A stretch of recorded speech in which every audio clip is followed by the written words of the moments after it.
আমরা কি কখনো ভেবে দেখেছি যে চোখের সামনে আমরা যা দেখছি আপাত দৃষ্টিতে, বা যেটা আমরা ভাবছি, বা যেটা আমরা বিশ্বাস করছি, সেটা প্রকৃত সত্য নাও হতে পারে? জাপানের আকিরা কুরোসাওয়া হচ্ছেন চার্লি চ্যাপলিন বা আমাদের সত্যজিৎ রায়ের মতো এক প্রণম্য চলচ্চিত্র পরিচালক। 1920 সালে প্রকাশিত জাপানি ছোট গল্পের জনক রিয়ানোসুকে আকুতাগাওয়ার দ্য গ্রোভ বলে ছোট গল্প থেকে অনুপ্রাণিত হয়ে 1950 সালে তিনি তৈরি করলেন তার অমর সৃষ্টি, যেমন আমাদের পথের পাঁচালী, ঠিক তেমনি জাপানিদের কাছে আকিরা কুরোসাওয়ার রসমন। রূপম ইসলামের ভাষায় আসলে সত্যি বলে সত্যি কিছু নেই। আসুন আমরা দেখি এই রসমন এফেক্ট ব্যাপারটা কি, বা রসমন চলচ্চিত্রে ঠিক কি ছিল। সিনেমাটা শুরু হচ্ছে যখন কিয়োটোর এক রসমন গেটের নিচে দাঁড়িয়ে রয়েছেন তিনজন পুরুষ, যার মধ্যে একজন পুরোহিত, একজন কাঠুরিয়া এবং একজন সাধারণ লোক যে ঝড় থেকে আশ্রয় নিতে ওখানে এসে দাঁড়িয়েছে। কাহিনী শুরু হয় যখন সেই পুরোহিত এবং কাঠুরিয়া 3 দিন আগে ওই শান্ত বনে কিভাবে একজন সামুরাইয়ের লাশ খুঁজে পাওয়া গেছিল সেটা নিয়ে আলোচনা করে, যেখানে একে একে অপরাধের সাথে পরিচিত সাক্ষীরা তাদের ঘটনাগুলোর সংস্করণ অর্থাৎ ডিফারেন্ট ভার্সন বর্ণনা করে, এবং আপাত দৃষ্টিতে প্রত্যেকের ভার্সনটাকেই আপনার ঠিক বলে মনে হবে। একটু পরেই এক ডাকাতের বিরুদ্ধে সেই সামুরাইকে হত্যা এবং সামুরাইয়ের স্ত্রীকে ধর্ষণের অভিযোগ আনা হয়। কাঠুরিয়া এবং পুরোহিত যিনি হত্যার আগে সামুরাই এবং তার স্ত্রীকে দেখেছেন, সামুরাইয়ের স্ত্রী, দস্যু, এমনকি সামুরাইয়ের প্রেতাত্মাকেও বিচারে তলব করা হয়। কিন্তু প্রত্যেকের ঘটনার বিবরণ আপাত দৃষ্টিতে বিশ্বাসযোগ্য, কিন্তু পরস্পর বিরোধী, অর্থাৎ একজনের সাক্ষ্যের সাথে আরেকজনের সাক্ষ্য কিছুতেই মেলে না, কিন্তু আপনার বিশ্বাস হবে প্রত্যেকেই ঠিক কথা বলছে। মজার ব্যাপার হচ্ছে পুরো রসমন সিনেমাতে সত্যিটা কি সেটা আকিরা কুরোসাওয়া কোনো ইঙ্গিত দিয়ে যাননি, ফলে দর্শকরা ঠিক বুঝে উঠতে পারে না যে ঠিক কি ঘটেছিল সামুরাইয়ের সাথে বা তার স্ত্রীর সাথে, এবং আসল দোষী ঠিক কে।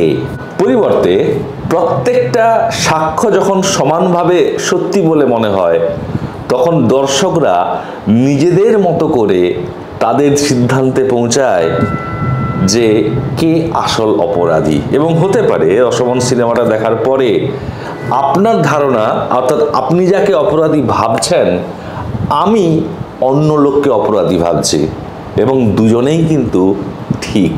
অর্থাৎ আকিরা কুরোসাওয়া এটাই বলতে চেয়েছেন যে চিরন্তন সত্য বলে পৃথিবীতে কিছু হয় না, সত্যি বলে সত্যি কিছু নেই।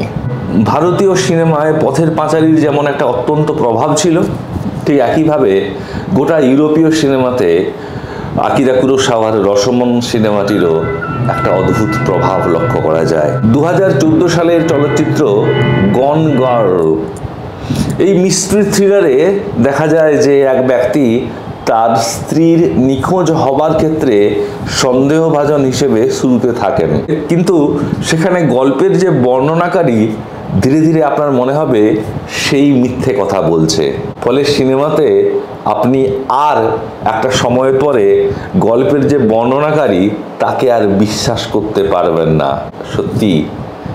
সত্যি খোঁজাটা বড় কঠিন।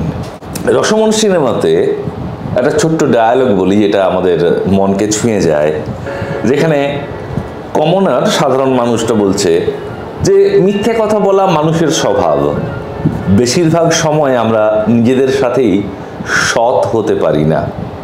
তখন পুরোহিত বলছে সেটা হতে পারে, কিন্তু এর কারণ হলো মানুষ দুর্বল, তাই তারা মিথ্যে কথা বলে, এমনকি নিজের কাছেও মিথ্যে কথা বলে। রসমন স্টাইলে কুয়েন্টিন টারান্টিনোর অন্যতম সেরা ইউরোপীয় চলচ্চিত্র রিজার্ভার ডগসে দেখা যায় যে ডাকাতির পরে ডাকাতদের একটি দল, তারা অবশ্যই সঙ্গত কারণে মানে তাদের কাছে সঙ্গত, তারা একে অপরকে সন্দেহ করে। তাদের মধ্যে দৃঢ় বিশ্বাস হয় যে দলে একটি গুপ্তচর রয়েছে এবং তারা একে অপরকে অবিশ্বাস করতে শুরু করে এই ভেবে যে ওই ডাকাতটা বোধহয় গুপ্তচর। ফলে একটা বিশ্বাসহীনতার পরিবেশ তৈরি হয় এবং শেষমেশ গুপ্তচর যে কে বা আদৌ গুপ্তচর ছিল কিনা সেটা আর জানা হয়ে ওঠে না। এটাকেই বলা হয় ওপেন এন্ডিং, অর্থাৎ পাঠক বা দর্শক সেই শেষ কথা বলবে। সবসময় লেখকও যে ঠিক বলবেন এমনটা ভেবে নেওয়ার কিচ্ছু কারণ নেই। বাস্তব জীবনেও আমরা দেখতে পাবো যে ধরুন কোনো একটা সম্মেলন হয়েছে, এই ধরুন কদিন আগে ইটালিতে G8 সম্মেলন হলো এবং G8 সম্মেলনের পরে সুইজারল্যান্ডে ইউক্রেন ও রাশিয়া নিয়ে একটা G8 নেতাদের মধ্যে সম্মেলন হলো। এখন ওয়েস্টার্ন মিডিয়ার মতে সুইজারল্যান্ডে এই ইউক্রেনের ওপরে যে সম্মেলন হয়েছিল, যাতে G7 এর নেতারা পার্টিসিপেট করেছিলেন, এই সম্মেলন অত্যন্ত সফল হয়েছে। কিন্তু রাশিয়ান বা এশিয়ান বা ইন্ডিয়ান মিডিয়াগুলো যদি দেখেন, তারা বলছে একই সম্মেলনকে ব্যর্থ, বলছে এটা হচ্ছে জাস্ট একটা 3 দিনের তামাশা ছাড়া আর কিচ্ছু না। বন্ধুরা, এখানেই সেই রসমন এফেক্ট। আমরা কোনটা বিশ্বাস করব? উত্তর নেই। পৃথিবীতে সব জিনিসের উত্তর হয় না, তাই সব কিছুর উত্তর খুঁজতে যাওয়া বৃথা। এবং যেটাকে আপনি সত্যি ভাবছেন সেটা সত্যি নাও হতে পারে। তাই minute by minute they change, minute by minute they leave. একটা সহজ ব্যাপারকে কেন এত জটিল করে তুলছেন বলুন তো? আপনি কেন বুঝতে পারছেন না? আমি নিজে জঙ্গলি নই, এটা আমার পরম আক্ষেপের বিষয়। আমি আলতামিরার গুহাবাসীদের মতন পয়সা রাখতে পারি না।